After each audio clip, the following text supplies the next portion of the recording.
After a discussion, Calvin says, "Why should I have expected my life to be any different from his accounting life of double entries?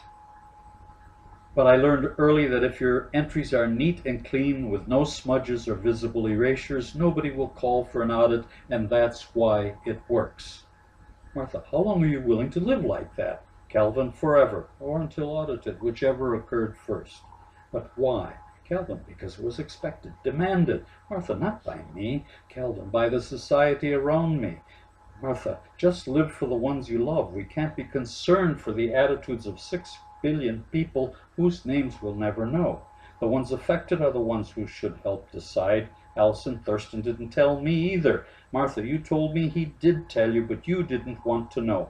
That's your mistake. You made the problem because, as you see, it's possible to live and love despite the club.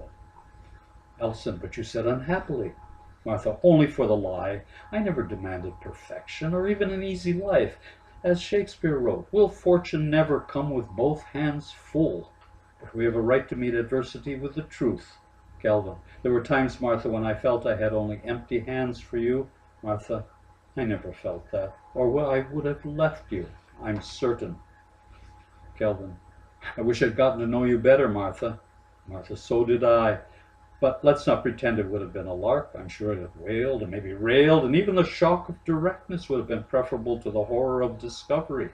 The anonymous male voice saying he loved Charlie, and wouldn't I give him up? Aside, Charlie is the dog. And Calvin's street name.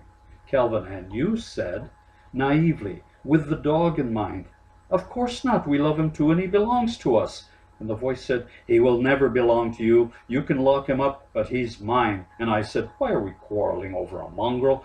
And he said, Charlie is not a mongrel. He's the kindest man I've ever known. And he talked for an eternity, but I didn't hear another word. Finally, I heard myself saying, he's ours and he always will be. I hung up again. He never called back. At least I never heard that voice again. They didn't even know your name, Calvin. Haven't you been honest with anybody?